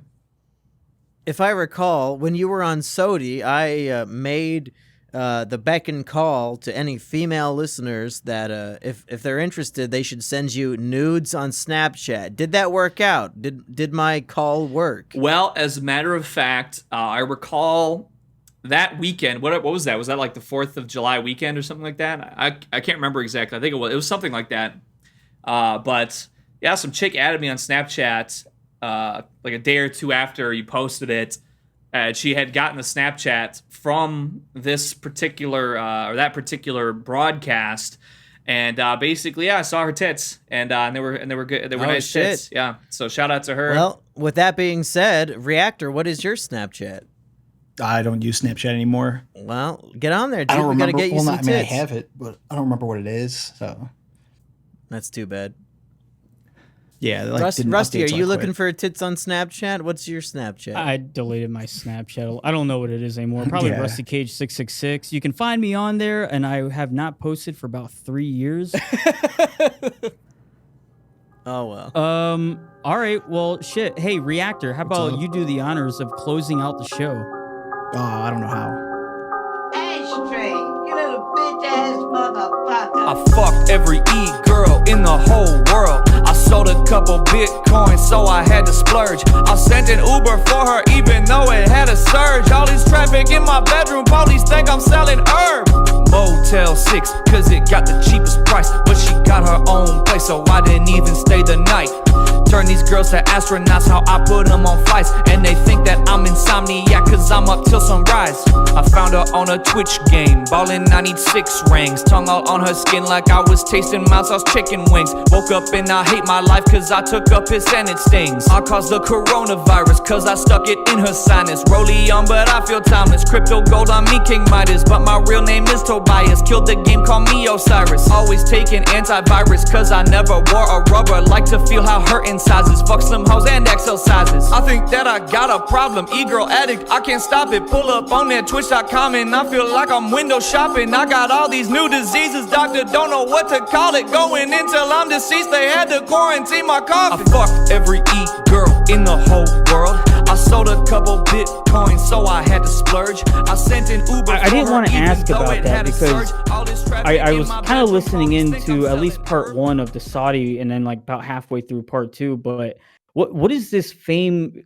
Like fucking Mumkey, you and Emp all knew Eggy, and Eggy. I'll be honest, I just kind of knew you through you were supposed to be on Saudi, and then I was like, all right, I'll add you on Twitter. But what, you were like implicated for being a school shooter and some news report and shit? Yeah, basically, long story short was, I had been kind of like somewhat of an attention whore on 4chan. It was what it was. You were a hero that we all looked up to. Don't try to. Well, put no, yourself it was down. it was just what was going on at the time. It's sort of like as the years went by, what I had going on was people. But I mean, it was because I was somebody who I lived alone in this house. I had my own house, but it was like basically like a shed. It wasn't really all that, but but that's what it was. So I kind of lived alone. I worked night shift, and I just had no social life, and never really had a social life or whatever. So it all kind of started that I basically was feeling deprived, and so I kind of like ended up replacing. I basically just went like all into like 4chan and just through a series of events, eventually ended up just like kind of living in it for a good year and a half or whatever. Mm-hmm. But whatever. So anyways, basically I kind of got to this point where I wasn't really wanted. Like if I was kind of like going around and people would be like, it was like I had a lot of negative stigma. So I was like, all right, well, fuck it then. Then I'm just gonna do YouTube videos then. And so that's what that was before the Black Pill video, I think. I can't remember, because obviously the Black Pill video kind of blew me up too. What is video? this? What year is this too? 2015. So we just had the 5-year anniversary of the Black Pill video. Was just this week. I think it was like Nice. August 1st that I uploaded it, maybe like August 2nd, 2015, the original upload, before I deleted my YouTube channel, because like it blew my YouTube channel up that I had at the time, and it was so like I was not ready for that. So then I got like really drunk one night and had like a total meltdown and deleted my channel. But then like a guy, I was having a live meltdown. So like while I was having my meltdown, this guy who the last channel, he like mass downloaded everything that was on the channel to re-upload before I deleted everything. Isn't that So the that biggest guy fear basically- is when you're already on the radar and you're like, oh shit, I don't know if I want to be on the scale or the radar that I am, and there's nothing you can do. They're already recording every single thing that you tweet, every single thing that you record and post. Right. Yeah. Because the video, when I deleted my channel, I think that the video had like 30 or 40,000 views maybe originally at the time. And somebody that I knew in real life had seen it, and like that kind of played into it too. I'm like, because I was still working my job and everything, like, oh my gosh, people are gonna, oh my gosh, this is so fucking weird. But anyway, so I deleted all that stuff. Then that's when I took that trip to Canada, something kind of like, change the scenery, take my mind. I had no YouTube channel for a good couple weeks or whatever before I remade the Egg White channel in the fall of 2015 and kind of got into the whole next saga. But anyway, so I went on my little Canada trip, didn't have a YouTube or anything like that. And then I met my ex-girlfriend, and we were in Seattle out there. I took like a road trip out to Seattle. Me and my ex-girlfriend were out there before we kind of started dating, like more like officially, because it was kind of like a small thing of just kind of like meeting or whatever. But anyway, so when I was out there in Seattle, just, little trip, little something it was a really nice trip. I stopped at like all these landmarks and stuff, whatever. So I was out in Seattle. I had my car in at the Midas oil shop or whatever to like get it tuned up. I got, some stuff done with it to get it ready to drive back across from the West Coast back to the Midwest again. And while I was there getting that done that morning, then I went to go look at 4chan on my phone, and I saw all these pictures of myself like all over the place, and I didn't know like what the hell was going on. Or something? No, I drove from the Midwest out to Seattle. No. Were you crying in like the video? Like this is the meltdown video that you were talking about? No, that meltdown, the original meltdown in 2015, that was just like, that wasn't recorded. Well, actually, no. Okay. The one, there is one video. It's called like "Review Bra is the King." I think that was part of it. I think. That's The like, black I guess, pill like, video was just full of straight facts, and I don't think anybody should see it as anything else. Okay. But anyway, so yeah, basically, long story short, people on 4chan that, they didn't like me, and they heard the shit was going down, and people knew, there was some people that knew that I was in the Midwest, or that I was in the Northwest. Oh, so they shit. thought, let's see if the news will actually think this is real, So they basically said, like, oh my God, look at this guy. He talks about black pill, and he's a fucking freak, and he's a lunatic freak, and he's in there right now, and it's definitely him. Because also, the perfect thing to tie it together was that allegedly the shooter had posted on 4chan, allegedly, and I think they did end up saying that he did, but it was the perfect. I'm over by the area. I'm 4chan guy. I'm fucking freak because they say so, So they sent all this, this media package into like all the news stations, and they all immediately just picked it up and all ran with it. So like CNN, Fox. And the thing is, I had no idea that it was actually getting picked up. I'd already left Seattle, and the first stop that I made to go take a piss or whatever, I looked at my phone, and I didn't have Twitter. I didn't have any of the social medias and stuff. All I had was Snapchat. That was the only thing I used, and that's why I used to talk to people on 4chan and stuff. Like when I would talk to people on 4chan, I would say, "Oh, here's my Snapchat," So like, I still to this day I have people on my Snapchat that are like 4chan guys that were like, high schoolers then, and now they're all like grown up and have like good jobs and stuff, and I see them like posting their good lives and shit, so it's kind of funny. But anyway, And you're like, hey, Eggman, you're still the Eggman. yeah, right. But what happened? So I look at my phone, and it said like new added by plus on Snapchat, like it was the plus symbol, and I'd never seen that before, because this is like the old Snapchat where it would say like, it didn't say who added you, it would have like a number, like added by 1, added by 2, whatever, but it said like added by plus. So I look at it, the reason why it said that is because I'd actually been added by like 70 people, because that was my only social media that was found, although I did find out later on that they actually also tried messaging my OkCupid dating account that I had at the time. Oh, God, these fucking But that's what it journalists. was. So I started accepting some of these requests, and that one, that Tom Winter guy, he's the one there's still that tweet that he made of like, Eggman has communicated that he is alive and he is not the shooter, but I add him, and then he starts messaging me. He's like, "Oh, are you alive? What's wrong? Oh, blah, blah." Like I'm getting Snapchats from selfies from like random chicks. They're like, "Oh, hi, I'm from the New York Times, and we need to know da da da." So it's like all this stuff, And I actually also had a lot of these people added for a lot of years, like at least a couple years after it all went down. And it was funny to because these were their personal accounts. So you see them like living their personal journalist life, and it was just kind of interesting kind of insight, from like me as an outsider. But a lot of them ended up deleting me when they realized like, why the fuck do I still have this guy added? Anyway. Damn, you could have been verified from that. Yeah, well, I mean, they offered me at the time. They're like, "Oh, we want to bring you on this and this and this," and I said, "Go fuck yourself. You put my face all over the place. You fucking cocksuckers.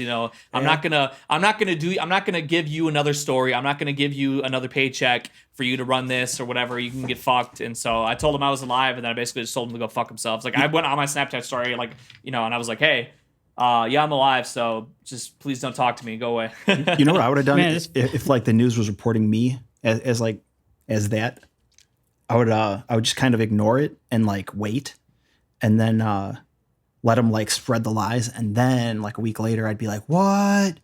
Oh my God, you guys are ruining my life!" And that's when then you I'll play sue the the victim. fuck out of Yeah. them. Sue the fuck out of him. Yeah. Well, I did consult legal counsel after the fact, and they basically told me like, bro, like their lawyers are, because they just said allegedly, they had like. They had some of this on They're record. using the smart thing. Yeah, the smart talk where alleged shooter. And they have your real name Eggman. and face on screen for millions of people to see. Oh, that's so fucked up. Well, I mean, the only news footage that I could say that I saw, I personally never saw my face and name on stuff. And there's a video out there, I'm not sure if it's even on YouTube anymore, but they had like Toby Reynolds' Real Human Being, where they had some of the stuff like interlaid. It was like my videos interspersed with like, some of like the commentary. But what I saw, because I was driving out of Washington State, and I got over into Idaho. I crossed over into Idaho, and I went and got a room for the night at like one of the first hotels or whatever. And I remember it was like the highway, and then like you turned off, and there was like a hotel and like a gas station, and like it was just kind of like just out there. It was, but whatever. Anyway, I went in and I sat down, and I checked into the room, and I went and sat down in the room, and I turned on one of the news stations. I think it was like Wolf Blitzer, and which is why I like made some Wolf Blitzer diss song that I don't remember where that's at, but it's just some random thing. Anyway, I sat down and they were watching my YouTube videos on the show. So like they had a laptop there. They weren't like showing it or whatever, but like they had a laptop there like on like watching the YouTube videos. And I just remember they were like, oh yeah, there's no question. This guy, I mean, you watch these videos, this guy was no doubt. I mean, you know, people, anyone who saw this would know this guy was definitely about to kill. Like this guy is definitely is a sick, This guy sick can't get a girlfriend. Of course, he's gonna kill people. So that's what I remember because that's why I sat down. And it was, like I said, to me, this was like a month before this, or like a month and a half or whatever. I had deleted my 800 sub YouTube channel because the pressure was so high. So like to see this going on, you know, like it was hard for me to, you know, it was just so like fucking surreal. And just, it was just like so crazy. You know what I mean? So, yeah. I mean, that's just the crazy nature of the internet now. Eggy, I'm sure you're familiar with BG Cumby, right? Oh yeah. He was just, we've been Snapchatting back and forth now. Oh yeah, that's right. Yeah, that's right. Okay, I forgot. Yeah, no. So he was at my house last weekend. I'm not really sure which episode I want to put up first. This one or the BG Cumby one. Release them in order of recording. It's yeah, I guess. But that's gonna be hard to edit. That one's maybe you should just delete hey, it. Mumke, are you still recording this as a whole? Yeah, I'm still recording everything. Okay, because it seems like there actually might still be some good stuff of Eggy telling that story, sure. even though essentially you did tell all that on the Saudi episode. It might be cool to have that on the Trash Rats as well. Yeah, go for it. So, yeah, so I had all them out, and I don't think that BG Cumby really got his full say. You know that he didn't. It wasn't focused straight around him. But one thing that he was saying that was funny was whenever he appeared on Fox News, they were talking about how it was like Donald Trump was watching Fox News at the time on the Air Force One, and just how fucking weird the internet is that like Cumby's coming to the conclusion, he's like, the president may have been watching my video or watching me on the Air Force One. And this is how strange it is that us small people can reach out to the largest, most powerful people in the country just through weird and unpredictable means of maybe being a school shooter or pretending to be the leader of Antifa or whatever the fuck it is. Basically the same thing. Well, you know, it's funny because, you know, so this Pepe the Frog movie comes out in like a month or whatever, and I'm in that movie. What the fuck is that? There's a Pepe the Frog documentary coming out like at the end of this month or like about a month from now, and I'm in that. Oh, and I filmed for that back in 2018, back in like spring of 2018, and then a little bit of filming later in that year too. But the director for that, he actually contacted me originally in 2017 because he had seen one of these videos from like the re-upload channel. And so then like, he reached out to me at the time and he's like, oh, I was watching, I heard you're a 4chan guy and you said Pepe the Frog in a video. So basically, I don't know how much, I never saw like the final cut of this where they put it out at like Sundance and it got like all kinds of good reviews and stuff. But he basically flew me out to LA and put me up in like a swanky Airbnb with like all the whatever, you know, some paid me and, you know, basically like paid for me to hang out there and kind of, you know, we filmed for a number of hours over the time. Can I make a prediction real quick before you finish this story? Sure. Is this guy a huge fucking dickhead who was trying to embarrass you and make you look like a piece of shit? I don't believe so. Because you just brought me in as like 4chan experts is pretty much like, he's like, well, you spent a lot of time on 4chan, so you know all the memes. And so like, I want to like ask you about like your experience with memes. So that's like what he brought me in for. And at the time, you know, this was like early 2018. So there was like no INCEL anything. Like that was not anything even going on at the time. I beg to differ, my friend. I've been living that lifestyle since 1995. I feel you. But I mean, when we filmed, we like went to different beaches and we went to like a karaoke bar and like filmed at a karaoke bar. Yeah, it was make just you kind feel of like comfortable. Yeah, we went and saw John C. Reilly do a vaudeville act. How the fuck did Eggy get a better experience for the Pepe the Frog movie than Rusty appearing on America's Got Talent? Hold on, let me ask you this, Eggy. This movie's not out yet, right? Correct. Yeah, it comes out in like now. a month. Have you ever worked with producers and these types of film directors before, and then seen the final product? Well, no, I guess the only time that I would be put in would be because the No Girlfriend movie that came out back in March, the one that I got invited to South by Southwest for, even though then South by Southwest got canceled because it was going to premiere there. Anyway, that would be like my first film credit, I think. So no, I don't. What my prediction is that this guy, he's asking you a lot of questions, but depending on the nature. Wait, where'd you say you go? Where was the last place you went to? A karaoke bar. It would be kind of funny if they had some kind of like a weird looking 4chan guy talking about 4chan at a karaoke bar. I feel like the editing might, once this film comes out, I think you might get a different understanding of what this director was trying to do while filming you in all these places and asking you all these selective questions, which you could edit down to fit like a certain mood or feel depending on which direction they want to go with it. I mean, that is true. It could definitely be like, it could end up being like fucked up or whatever. But the one thing I will say is that I haven't talked to the guy recently, but like after we worked together, because this is his directorial debut, the only reason why he decided to do it is because he was a former colleague of Matt Fury, and he knew Matt Fury for a long time. Yeah, he's going to be super fucking biased then. But he was like, he really, when we worked together, he was like he had a high opinion of me at the time, and he was like, yeah, we want to, he's like, let me clarify once more. Imagine if this guy invited you out there and then he met you with the attitude of, oh, well, here he comes, the piece of scum himself from 4chan. What's up, motherfucker? Oh, hey, don't shoot me. Let's just go to the karaoke bar. Maybe you can answer some questions. Like, of course he's going to be like, oh, what's up, man? Hey, it's so great to meet you. Wow, man, I love your stuff. Whatever the fuck he says, that's all a complete lie. That's what they did to Rusty. That's what they do to everyone. They just make you feel really comfortable, make you feel like you're a friend, and then they ask you a bunch of questions. They try to get you to spill too many beans, and then they're going to cut it down, and you're going to look like a fucking crazy nut.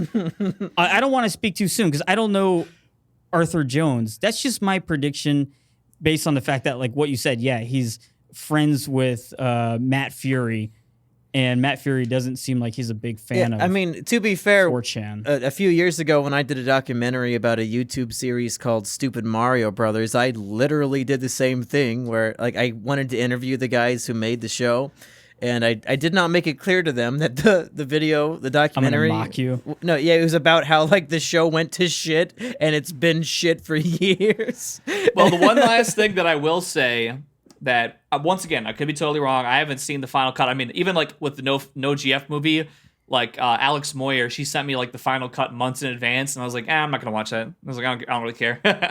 Like they only had like a couple YouTube clips of me in there for it wasn't like I was part of it really, but. True. The trailer for the Pepe the Frog movie, last time I looked at it, which was like a day after it came out, I don't remember, it was a couple, 2-3 weeks ago or whatever, but like the pinned comment was like, this isn't some movie that's like gonna say that, it's not like some libtard thing where, it really does give it paints like a really fair picture to everybody involved, and like I think it's a pretty fair movie. I saw it at the film festival, I thought it was pretty fair, and like I was like, what was pinned on the so I don't know. We don't know, we just have to wait and see how it pans out. It might be fucking horrible and awful, but I guess time will tell. What I'm reading is I'm looking at the Feels Good Man trailer. Number one is the comment I'm seeing is the amount of backlash this movie's gonna get from 4chan will be astounding. I might quit using the internet and become Amish. Someone also said, didn't know I'm a white supremacist. Cool. So that's good. Imagine damage controlling this hard. Don't really. Oh, wait. Here we go. 1 week ago. Can't wait to see my main man Eggy in this. Hey! And also, if you can't guess, the avatar of the person who posted that is Pepe the Frog. Now, which version of Pepe is it? Is it a rare Pepe or just a generic one? It's hard. It's a little small, but it looks like he's wearing circular glasses and maybe looking at like a piece of paper or something. Like a smart Pepe that's. No. I like the one when he has the box of popcorn and it's like flying out of the box because he's so excited. Let me post this in the chat real quick. Okay. Also, I guess we can for real wrap this up. I kind of stepped away from my mic a little bit, but I was always recording on my. Oh yeah, all this my main food talk mic. really makes me want to go grill up some asparagus, so I'm excited to go eat. Okay. Well, hey, for real, for the second time, thanks for coming on, man.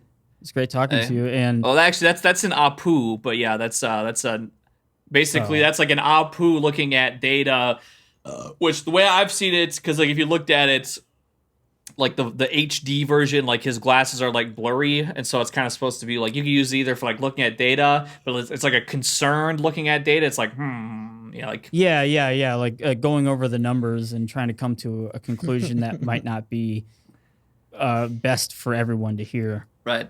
But what I would say before we wrap, this will be my last thing I'll say.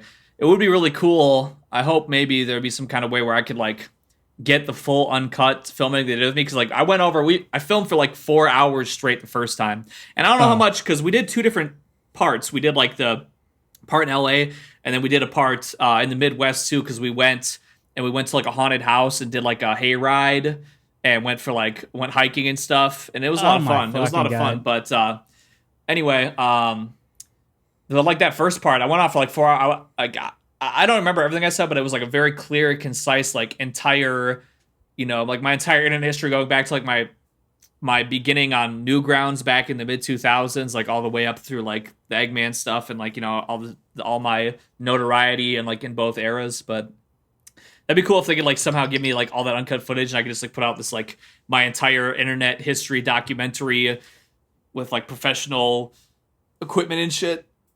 I tried to do that with the show that I went on in Germany, the game show, because the director, the person who came to Florida from Germany, they sent me all kind of the raw footage, which they weren't supposed to. And I uploaded it to YouTube, but it was instantly blocked. Like they had so many fucking copyright content ID shit on it, so it was impossible for me to upload it. But it was funny because it was kind of a similar thing where they had me go out to the beaches of Florida, and they wanted, as the sun is coming up, can you walk across the beach and we'll film you doing this cool panning walking shot, and you're gonna be wearing your Rusty Cage hat and your boots. And I'm like, man, this is so fucking dumb because I don't live on the beach, nor would I ever go to the beach wearing a pork pie hat, a black wool jacket, and leather boots. But the German people wanted to know what Florida looked like. So it's like all that corny B-roll. It just felt so strange doing it.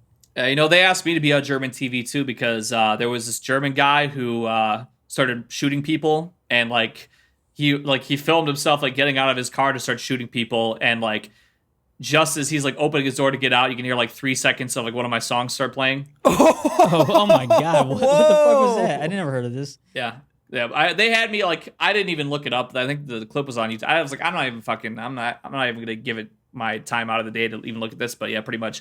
Well, the thing is too is like there was like 40 minutes of him like listening to anime music or whatever. It was just whatever. It was probably some like 4chan playlist or who knows what. I don't even know what it was. But like all of a sudden I was just like 2 seconds, like that like 2 seconds or whatever was immediately like, oh my gosh, Eggman music equals murder everybody music. Oh my god.